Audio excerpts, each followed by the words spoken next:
Ciudad de México, Coyoacán, calle Viena. Escena de uno de los asesinatos políticos más espectaculares del siglo XX.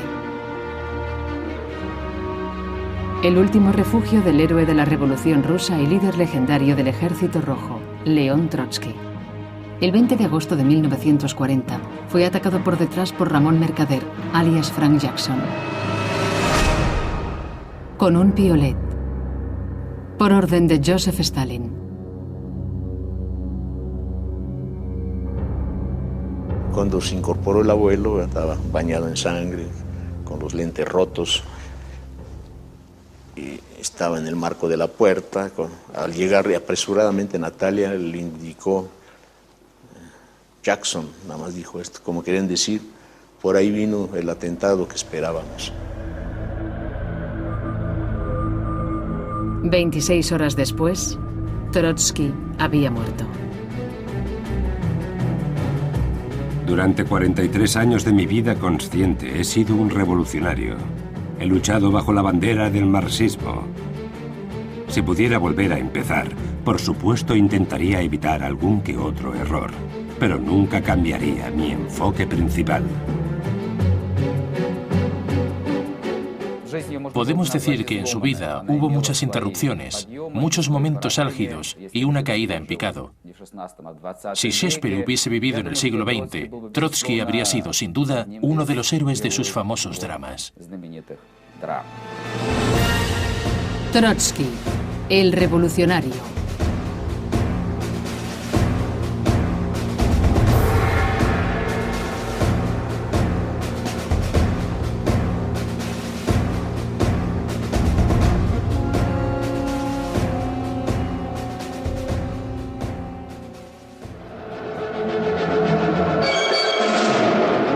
En 1917, bajo el liderazgo de Lenin, la clase obrera se hizo con el poder en una potente lucha. La famosa película de Sergei Eisenstein, Octubre, muestra una mentira. El hombre de más talento de Lenin, León Trotsky, auténtico organizador de la Revolución de Octubre, fue desdibujado por su peor enemigo.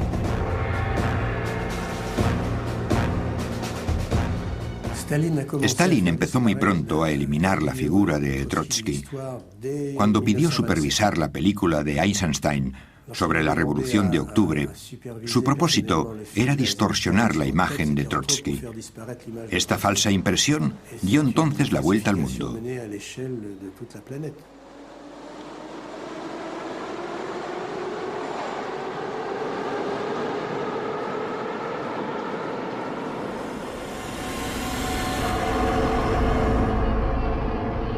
El aparato de Stalin hizo todo lo posible por negar, desdibujar y falsificar mi papel en la Revolución de Octubre. Seamos francos, si Lenin y yo no hubiésemos estado en San Petersburgo, no habría habido Revolución de Octubre.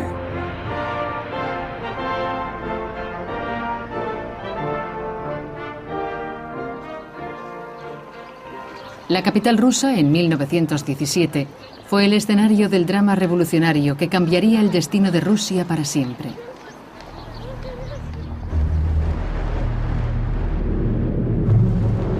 Febrero había visto la caída del odiado régimen zarista. La guerra mundial y el malestar generalizado habían hecho salir a la gente a las calles. Tras siglos de represión, era su primer momento de libertad. En el vacío de poder resultante surgió un sistema dual que tendría graves consecuencias. Por un lado, el gobierno provisional de partidos de clase media, por el otro, el Consejo de Trabajadores y Soldados, los soviets. Los revolucionarios corrieron a Petrogrado desde todo el país. Uno de ellos era León Trotsky, de 38 años, un solitario, un líder nato. Su rival, Lenin, era 10 años mayor. Dirigía el partido radical conocido como los bolcheviques. Dos misioneros autoproclamados. Creo que Lenin y Trotsky pensaban en sí mismos como responsables de la clase obrera que no tenía voz. Creían ser su vanguardia, creían hablar por ella, e imaginaban o suponían que eso era lo que hacían. No creo que estuvieran totalmente equivocados. Estaban creando una auténtica revolución de la clase obrera.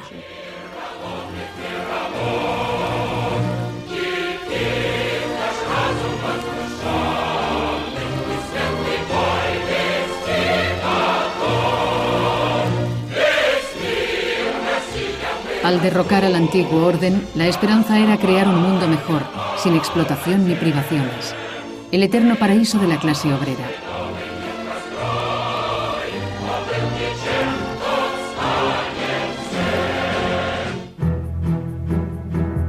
Eso fue aquello por lo que luchó Trotsky durante el verano de 1917, con su mejor arma, su lengua.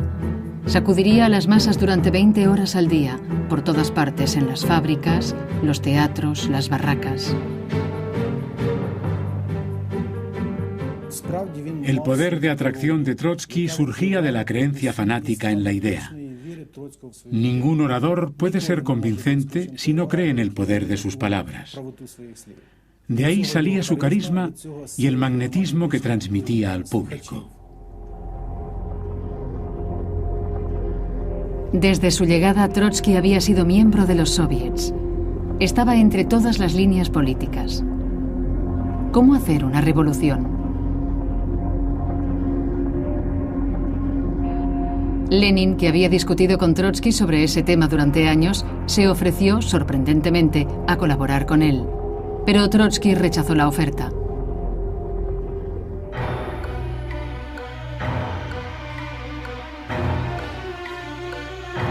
Poco después, el gobierno provisional declaró a Lenin fuera de la ley. Se vio obligado a huir al extranjero. Una semana más tarde, Trotsky se convirtió en bolchevique. Como era un brillante organizador, pronto asumió un papel importante en el partido. En octubre se convirtió en el jefe de los soviets de Petrogrado y creó una fuerza paramilitar, la Guardia Roja. Para cuando Lenin regresó en secreto al país, Trotsky se había convertido en la figura principal del Petrogrado revolucionario.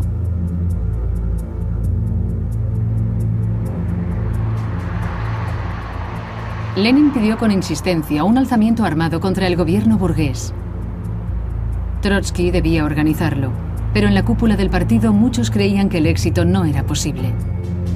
Uno de esos líderes titubeantes era Stalin, que más tarde sería el peor enemigo de Trotsky, pero en ese momento era un hombre sin importancia política. La reunión decisiva de la película Octubre de Eisenstein. Aquí es Trotsky el que duda. Solo al final accede a regañadientes.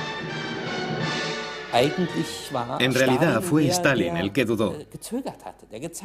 Y fue precisamente porque Stalin tenía la reputación de haber dudado en ese momento decisivo que más tarde se vio obligado a desmerecer el papel de Trotsky y a falsificar la historia, convirtiéndose él mismo en el segundo arquitecto de la revolución junto a Lenin. Cuando se filmó la película de Mikhail Rom, Lenin en octubre, para señalar el 20º aniversario de la revolución, los papeles se habían cambiado totalmente.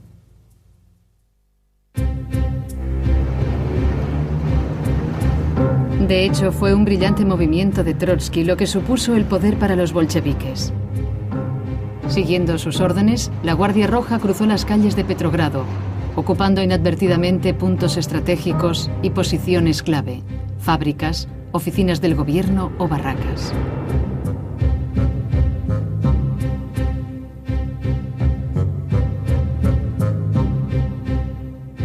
Las milicias armadas también formaron frente al Smolny, el cuartel general de Trotsky y la sede de los soviets.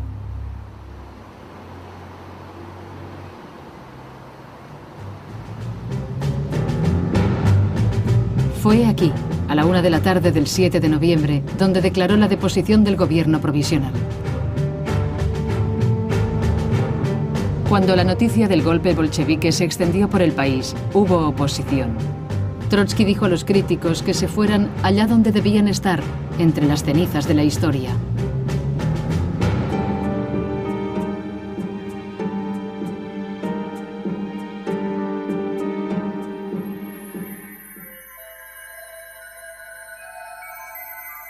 Se marcharon, dejando a los bolcheviques al mando de los soviets como facción más fuerte. El último acto de la llamada Gran Revolución de Octubre fue muy poco espectacular. El ataque del Palacio de Invierno, la sede del gobierno provisional, fue una breve escaramuza nocturna que dejó 6 muertos. Trotsky estaba muy satisfecho consigo mismo. Había hecho una de las revoluciones menos sangrientas de la historia del mundo. Nadie podía suponer lo que sucedería a continuación. Los revolucionarios controlaban Petrogrado, pero poco más. Su destino pendía de un hilo de seda. Poco después de la revolución, Lenin me pidió que me convirtiera en ministro del Interior. Me opuse. ¿Por qué no?, insistió. Contesté. ¿Vale la pena ofrecerles a nuestros enemigos un arma como mi judaísmo?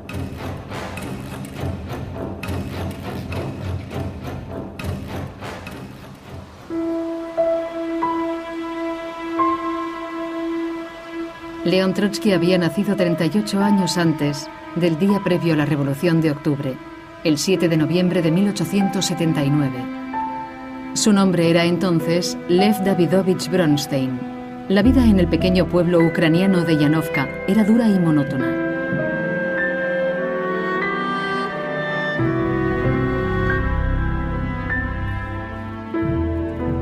Sus padres eran granjeros judíos que, curiosamente, habían conseguido una modesta prosperidad. Durante siglos los judíos habían sido suprimidos y marginados por el régimen zarista. El propio Trotsky no se consideraba judío. Quería mudar su piel judía. Quería ser alguien para quien su origen fuese solo una cáscara. La primera foto de Lev Bronstein. Un decidido niño de 9 años, mostrando orgulloso su nuevo uniforme de la escuela. A pesar de las severas restricciones sobre los judíos, había conseguido una plaza en una escuela de la ciudad de Odessa. Era un niño muy inteligente que tenía posibilidades reales de tener éxito en el mundo. Pero no se contentaba con encajar en el orden marcado por Dios. Era impetuoso, rebelde. No podía aceptar el gobierno zarista, la petulante complacencia de la burguesía o las aterradoras condiciones en las que vivían los obreros. Como gran parte de la inteligencia rusa, también estaba dispuesto a aceptar privaciones para seguir el camino revolucionario.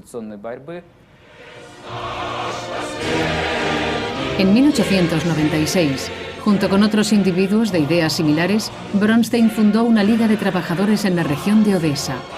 Les parecía que tenían la vocación de movilizar al proletariado para la lucha de clases. Era una aventura peligrosa, y a la edad de solo 18 años, le detuvieron y le condenaron.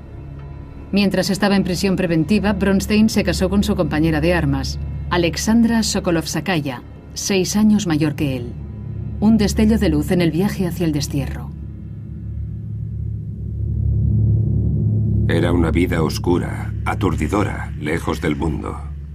La taiga siberiana no permitía actividad política.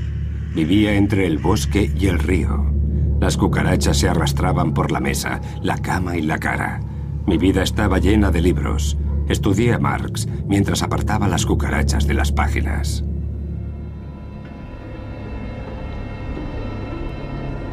El incansable Bronstein no soportó el aislamiento político durante mucho tiempo. Escapó, dejando a su mujer y a sus 2 hijas nacidas en el exilio. Mientras huía, cambió su identidad.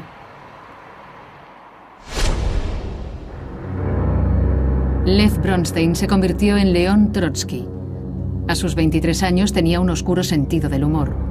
Trotsky era el nombre de uno de sus guardias en la cárcel.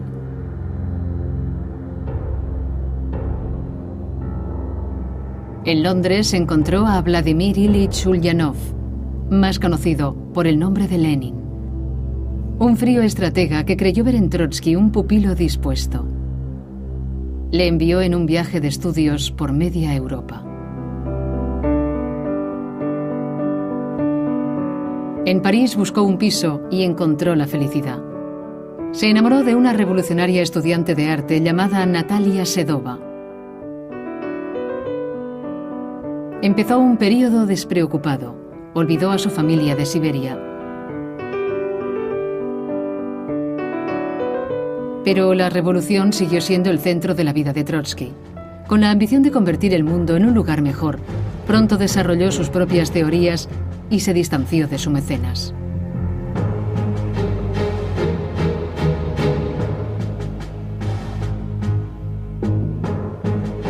Mientras que para Lenin el partido era lo primero, él quería una organización libre de jerarquías y limitaciones. Durante 14 años, ambos tuvieron una amarga lucha.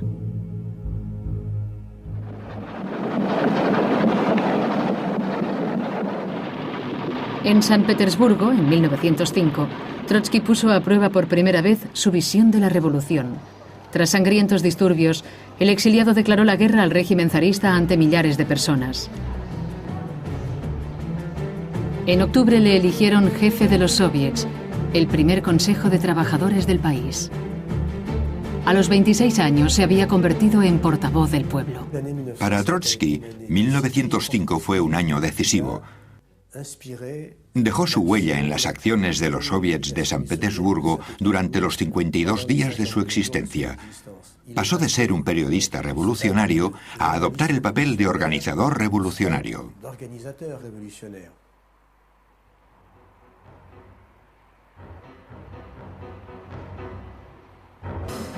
Apartad a los trabajadores de sus máquinas, arrancadlos de las fábricas, conducidles a las calles, ocupad los edificios, atrincheraos, convertid la ciudad en un campamento revolucionario.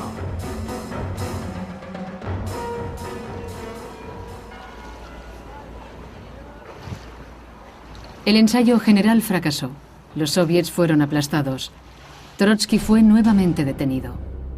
Mientras esperaba su juicio, nuevos e ilimitados planes tomaban forma en su estrecha celda de la cárcel. Ahora pedía una revolución permanente y mundial.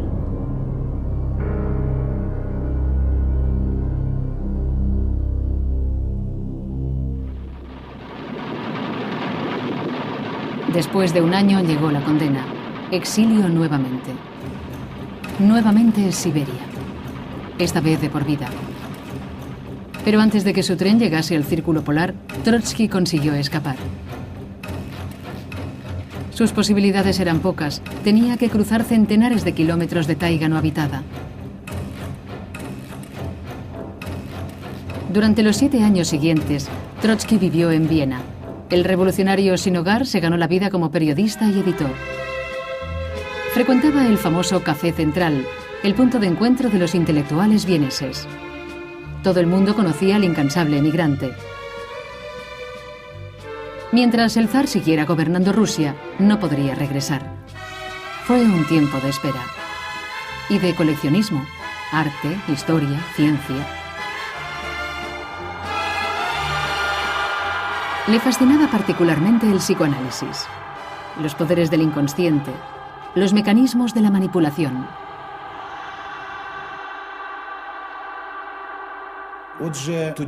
Durante este periodo, Trotsky se convirtió en alguien que vivía una idea occidental. Mantuvo esa imagen de occidental. Muchos años después, eso llevaría a profundos conflictos en los círculos bolcheviques. Mientras estaba en Viena, Trotsky conoció a su contemporáneo, el georgiano Joseph Vissarionovich Dugashvili, más conocido como Stalin. Él también había dedicado su vida a la revolución, pero su lucha tenía lugar dentro de Rusia, en la clandestinidad. A Trotsky le pareció lúgubre y provinciano. Para Stalin, Trotsky siempre fue el arrogante bohemio occidental. 2 revolucionarios rusos, 2 mundos.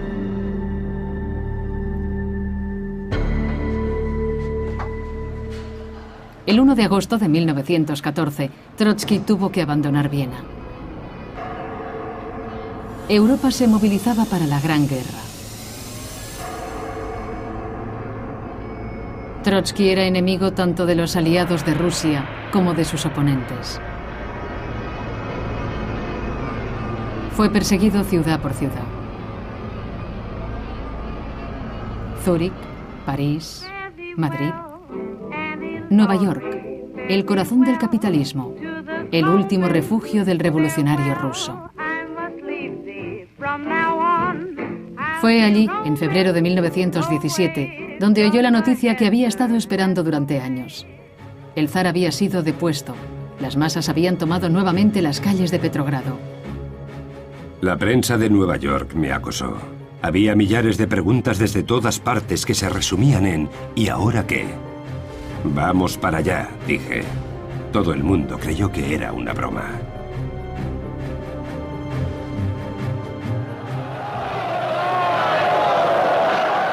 Ocho meses después, la broma se había convertido en realidad. Pero los nuevos jefes tenían problemas casi insuperables a los que enfrentarse. El país había quedado devastado por el hambre y la guerra. Los bolcheviques tenían poco apoyo en el inmenso imperio. Habían prometido firmar la paz. Ahora debían mantener la promesa a cualquier precio. Lenin envió a Trotsky como nuevo ministro de Exteriores a negociar en Brest-Litovsk. Para Trotsky, aceptar las duras condiciones presentadas por Alemania era intolerable. El reticente ministro de Exteriores olvidó las finuras diplomáticas y dio por terminada la guerra de manera unilateral. 2 días después de su espectacular estallido, el golpe fracasó. Las tropas alemanas volvieron a movilizarse. Trotsky dimitió. Finalmente, el gobierno soviético firmó el Tratado de Paz en condiciones humillantes. Al mismo tiempo, el antiguo alto mando zarista convocaba a la oposición de la República Roja. Encontraron apoyo en todo el mundo. Una Rusia comunista era una idea aterradora.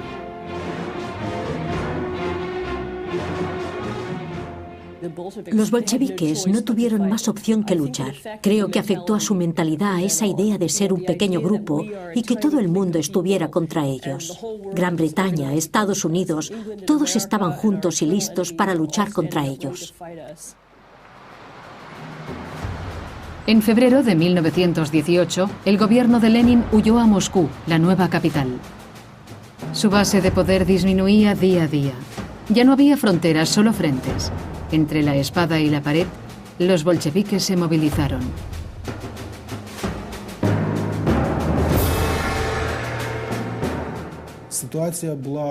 Las palabras de Hamlet casan bien.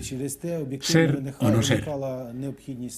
El resultado fue la idea de crear el ejército rojo. Y el que debía crear el ejército de la nada era Trotsky.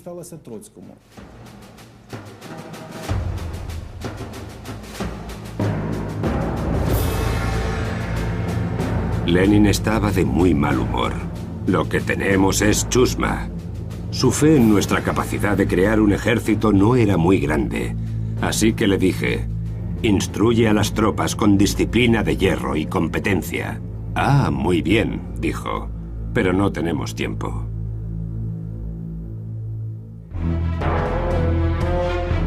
Trotsky hizo un movimiento arriesgado. Decidió utilizar a los viejos para enseñar a los nuevos. Contrató a millares de oficiales zaristas sin empleo. Para muchos activistas bolcheviques era inaceptable tener que acatar las órdenes de los oficiales zaristas. En el partido bolchevique creció la oposición a esta política. Stalin fue uno de los cabecillas. Los celos de Stalin hacia Trotsky como comandante en jefe llevarían a más y más conflictos. Las críticas hacia Trotsky crecieron, las victorias no llegaron. La Guardia Blanca avanzaba hacia Moscú con la esperanza de restaurar al zar.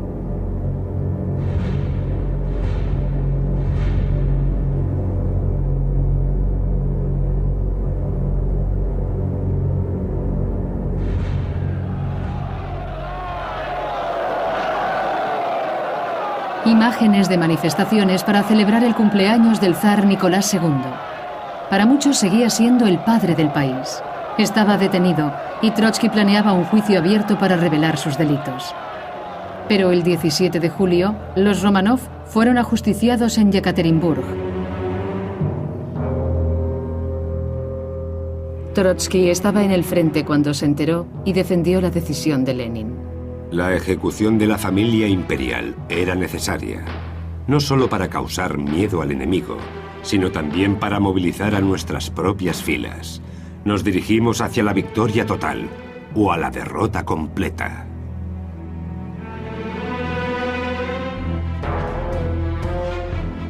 A finales del verano de 1918, los bolcheviques parecían haber perdido la guerra civil. Trotsky corría de frente en frente con su tren blindado. Esa fortaleza rodante se convertiría en una leyenda. Allí donde aparecía Trotsky, la situación cambiaba. El jefe del Ejército Rojo estaba en todas partes, motivando, estimulando, llevando a sus tropas al límite, si era necesario, a la fuerza. También ejecutaba a prisioneros. Su nombre significaba disciplina cruel entre sus propias filas, porque ajusticiaba a los oficiales acusados de cobardía o traición. Trotsky y los generales blancos vivían también bajo condiciones de guerra civil. Los únicos vencedores en la guerra son los crueles y los constantes. La guerra civil rusa se convirtió en una de las más sangrientas del siglo XX. No hubo piedad en ninguno de los dos bandos, solo odio. Murieron más de 9 millones de personas. La Guardia Blanca mataba a sus prisioneros rojos. Un oficial blanco empalado. Comisarios rojos, atados a cruces y colgados. Un sacerdote torturado hasta la muerte. Terror blanco. Terror rojo. El terror rojo se extendió explosivamente. En unas semanas, de 10.000 a 15.000 personas fueron ejecutadas sumariamente. A veces los tribunales revolucionarios hacían breves vistas, pero a menudo la gente era asesinada sin ninguna clase de juicio. Para los propagandistas blancos, Trotsky era un asesino en masa, un carnicero. Para los propagandistas rojos, era el héroe carismático de la lucha contra el capital y la contrarrevolución, un santo.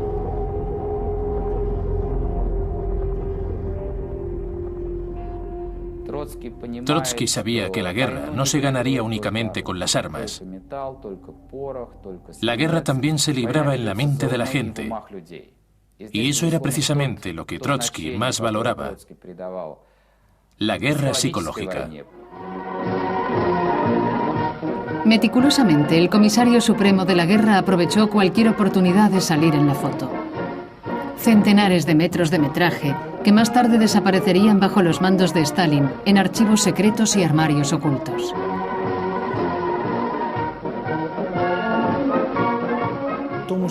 Para Trotsky, incluso los detalles más pequeños eran importantes.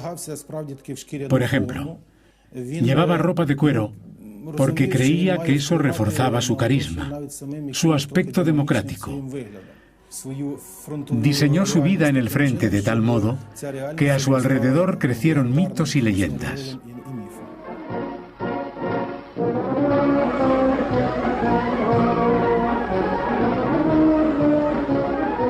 La guerra civil continuó durante casi un año. Su resultado era totalmente incierto, pero Trotsky ya tenía la vista puesta en lo que había más allá de las fronteras rusas.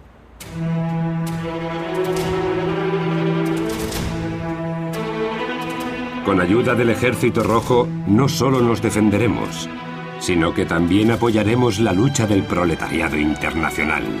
Como primer trueno de la Revolución Mundial, debemos estar preparados para ayudar a nuestros hermanos en la revuelta.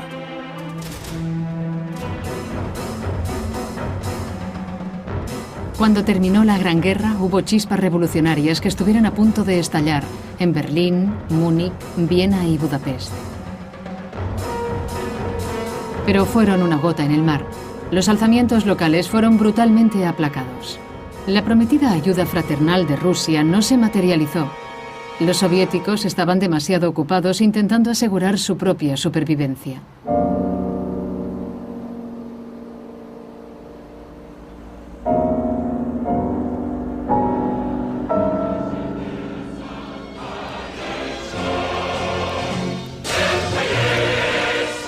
Con la promesa de avivar las llamas de la revolución, se celebró la Tercera Internacional en Moscú en marzo de 1919. Trotsky volvió a casa desde el frente para inaugurarla. Apenas 16 meses después, Trotsky y su ejército rojo habían conseguido lo imposible. Casi todos sus enemigos habían sido vencidos y la revolución mundial volvía a parecer algo tangible. Con un golpe contra Polonia, su último enemigo, Trotsky buscaba llevar la lucha a las calles de Varsovia.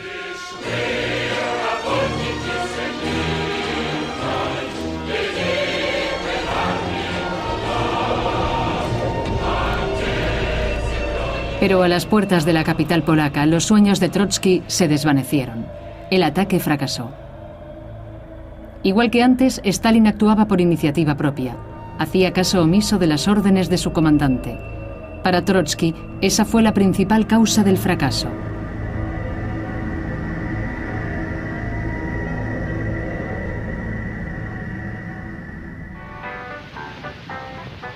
A finales de 1920, la guerra civil había terminado.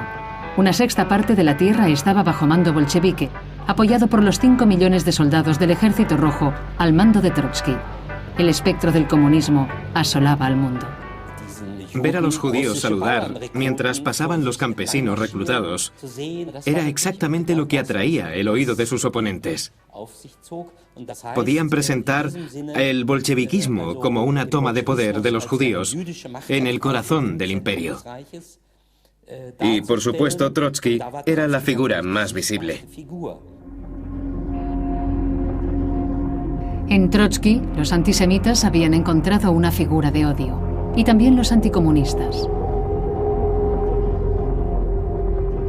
La joven República Soviética no estaba preocupada. Se presentaba como un país seguro de sí mismo y optimista. Pero entre bambalinas ocurrían cosas espantosas. La guerra civil había abocado al país al caos y la miseria. A eso le siguió una terrible hambruna. Murieron millones de personas. Las dudas sobre el paraíso soviético prometido aumentaron y condujeron a huelgas y alzamientos campesinos a principios de 1921.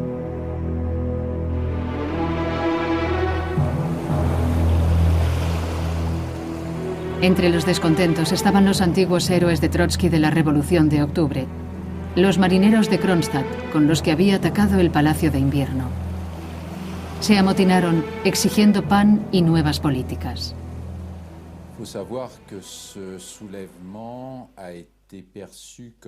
Lenin y Trotsky consideraron que la insurrección era una amenaza mortal, porque en ese momento no eran únicamente los campesinos los que se oponían a ellos. Los marineros de Kronstadt querían comunismo, pero no bolcheviques.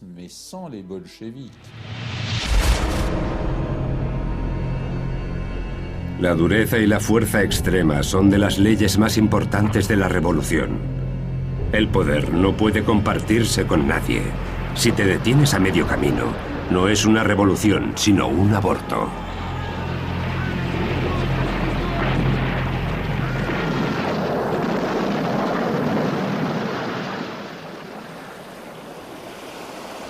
Centenares de marineros murieron en el sofoco del motín. Los bolcheviques rusos tomaron el camino de los jacobinos, el camino de la fuerza, del radicalismo, de la restricción de la democracia, de la dominación de la sociedad por parte de una única clase. Después de Kronstadt, se detuvo, condenó y desterró a más elementos de la oposición. Los primeros juicios públicos de la República Soviética realizados bajo el mando de Lenin y Trotsky.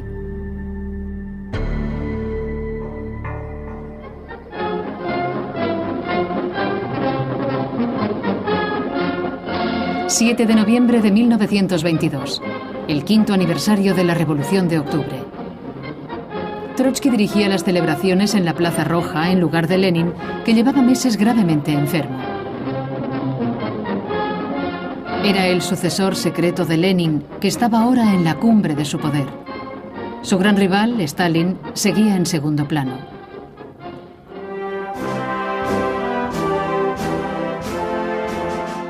Los líderes comunistas de todo el mundo miraban hacia Trotsky y este aceptaba sus frenéticos homenajes. Marx fue el genio creativo original. Lenin fue el que lo implementó todo. Y Trotsky era Marx y Lenin en una síntesis aún mayor. Era, por así decirlo, el supergenio. Y la humanidad debía aspirar al pináculo que él representaba.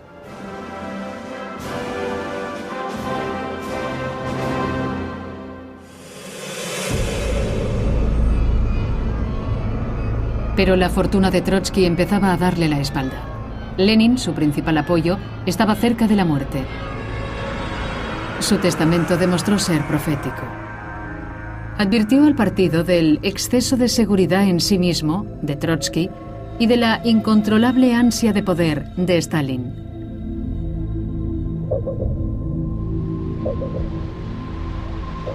Tras los muros del Kremlin, la lucha para suceder a Lenin ya había empezado.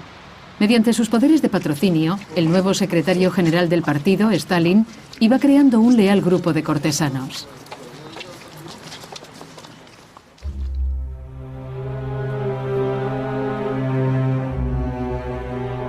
Las sesiones de bebida de Stalin no me atraían. Ni siquiera intentaron que asistiera. Decían que tenía la cabeza llena únicamente de revolución permanente. Y podríamos decir que fue entonces cuando empecé a perder poder.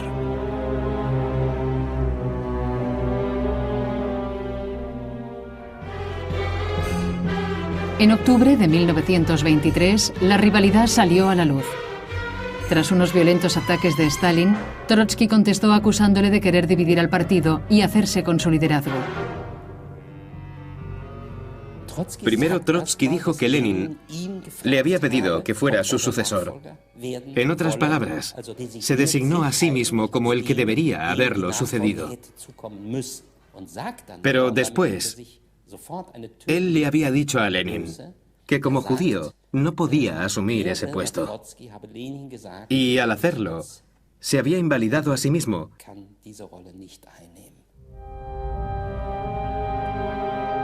Unos días después de esta revelación, Trotsky se derrumbó. La guerra civil, las intrigas y una fiebre muy alta consumieron todas sus energías. Se marchó a un centro de salud en el Cáucaso.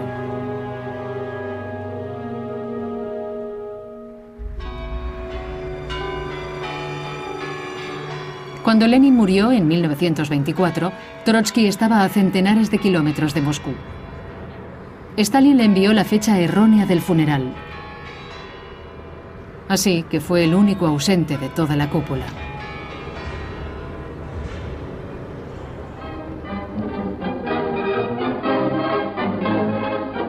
El engaño de Stalin no pasó inadvertido y al principio el apoyo de las masas a Trotsky fue más importante que nunca. Había dirigido al Ejército Rojo. Era un auténtico héroe de la guerra civil y Stalin no. Era alguien cuyo nombre todo el mundo conocía en la Unión Soviética y en el mundo. Y para Stalin el hecho de que no aceptara su liderazgo inmediatamente suponía la principal amenaza. Stalin continuó con sus astutas intrigas. Se presentaba como moderado, proclamando la doctrina del socialismo en un país, la Unión Soviética. Eso era lo que la mayor parte del partido quería oír. Trotsky, en cambio, abogaba por una revolución mundial y empezó a perder apoyo. Describía a Stalin como el excavador de la tumba de la revolución. Stalin no perdonaría ni olvidaría a él o a su familia.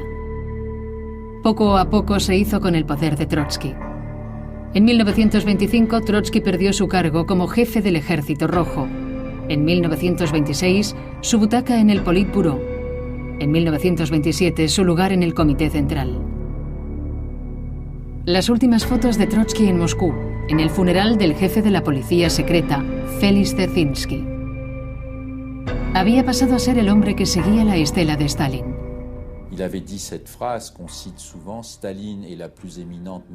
Trotsky dijo que Stalin era la mediocridad más notable del partido. Es evidente lo equivocado que estaba. Subestimó completamente las extraordinarias habilidades políticas de Stalin. La película de Eisenstein, Octubre, se estrenó en 1927, en el 10º aniversario de la Revolución. También era el regalo de cumpleaños de Stalin para Trotsky. El que había sido un héroe aparecía retratado como una figura graciosa que escupía frases vacías.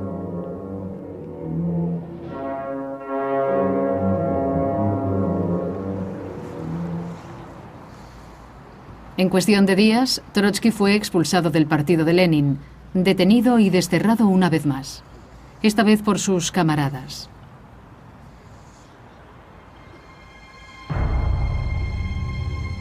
Un año después, le expulsaron de la Unión Soviética. Pese a hacer varias peticiones, ningún país le acogía. Personalizaba el espectro de la revolución. Un importante político británico dijo que lo único que se podía hacer con él era ponerlo contra una pared y fusilarlo. Empezó el tercer y último exilio. Solo Turquía estuvo dispuesta a aceptar al revolucionario rechazado. Trotsky vivía recluido en una pequeña isla cerca de Constantinopla. Él mismo se veía como un rival para Stalin. Y puede que viese en su aislamiento en la isla una reminiscencia napoleónica. Napoleón en Santa Elena. Seguro que lo pensaba, pero quizás también pensaba en volver a la cabeza de tropas leales.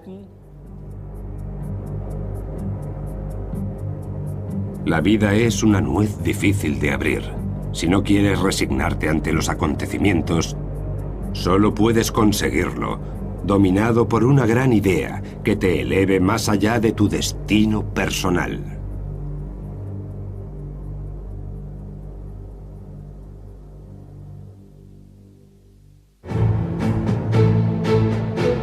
En su aislamiento político, Trotsky utilizó su arma más poderosa, la palabra.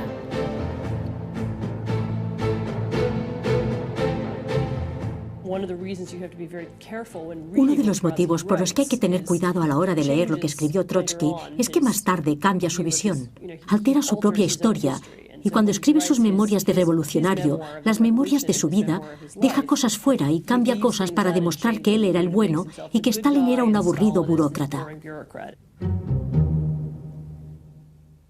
Los libros de Trotsky se convirtieron en bestsellers internacionales. En 1932, el revolucionario retirado hizo una gira, una parada en Pompeya. Iba de camino a dar una charla en Copenhague.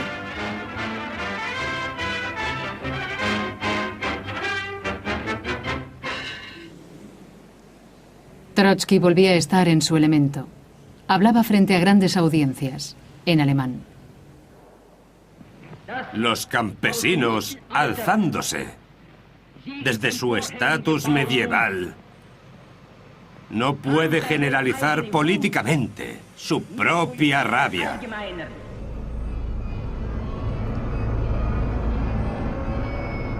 Enero de 1933, el mes del destino. Le llegó una terrible noticia desde Berlín. Su hija Sinaida, sola en el exilio, se había suicidado.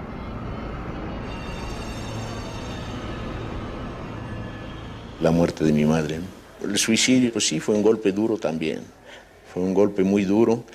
Y también pues, se lo atribuyó a Stalin, ¿no? Porque le quitó la nacionalidad, le impidió regresar con su familia. Se encerraba varios días sin comer con Natalia y a vivir ese duelo, ¿no? Y después salía, ¿verdad? Hasta como envejecido, ¿verdad? Con el cabello emblanquecido.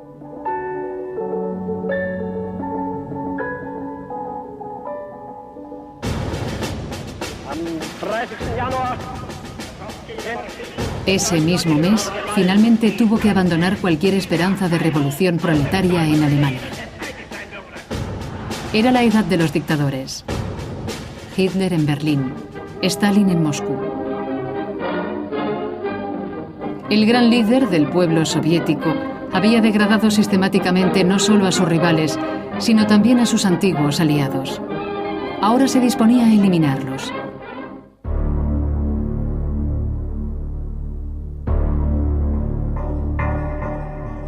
En 1936 se iniciaron los juicios públicos. Fue el periodo en el que los fundadores de la revolución de los bolcheviques fueron detenidos. Los juzgaron y algunos fueron fusilados y otros acabaron en la cárcel. Pero fue el periodo en el que se acabó con esa generación. Y también querían hacerlo con Trotsky.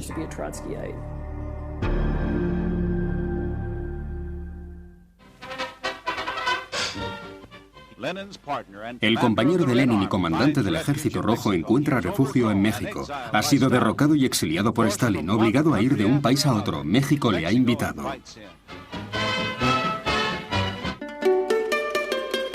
Trotsky y su segunda mujer, Natalia, tras su odisea por media Europa. Eran los invitados del famoso pintor Diego Rivera, un ferviente admirador del revolucionario ruso. Paz tras años de turbulencia. Momentos privados. Se enamoró de la mujer de su anfitrión, la pintora Frida Kahlo. Fue una relación corta.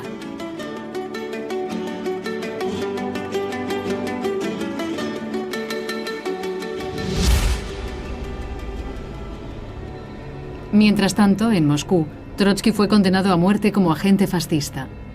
Era el enemigo público número 1, acusado de decenas de millares de delitos. El juicio de Stalin contra mí se construyó desde confesiones falsas, extraídas mediante técnicas inquisitoriales en su propio interés. Cualquier investigación imparcial confirmará que no hay una sola mancha en mi honor, tanto personal como política.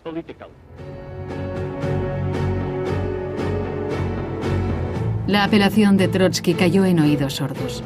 En el Kremlin, la decisión de hacer asesinar al intransigente crítico se había tomado hacía tiempo.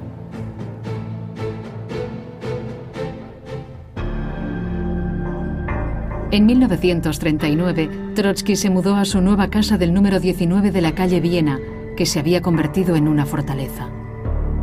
El peligro se acercaba cada vez más.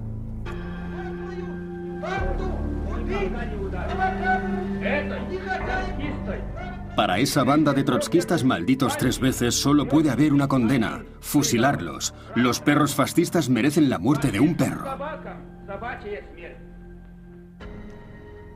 De hecho, todos los posibles renegados iban siendo asesinados por los agentes secretos de Stalin en una cadena de crímenes.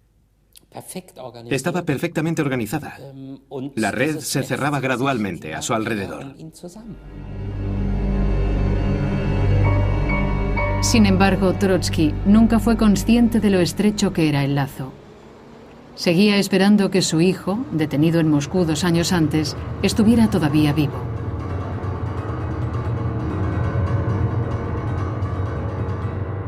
Cuando pienso en Seryosha, siento un amargo dolor. Confiaba en nosotros.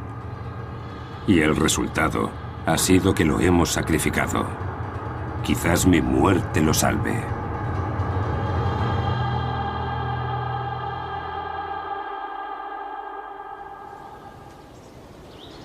Pero aparte de Trotsky, su mujer y su nieto, ningún miembro de la familia seguía vivo. En febrero de 1940, Trotsky escribió su testamento político. El largo brazo de Stalin, la policía secreta o GPU, ya había colocado a sus agentes cerca de su víctima.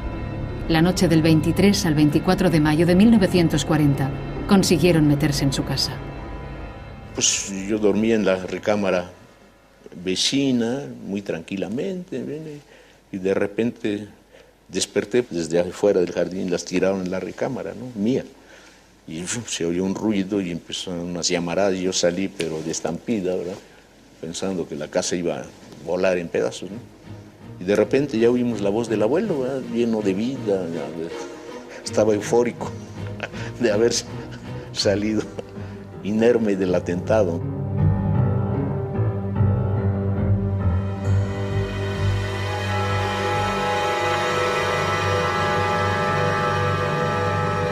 Tres meses después, Trotsky murió a causa del segundo ataque.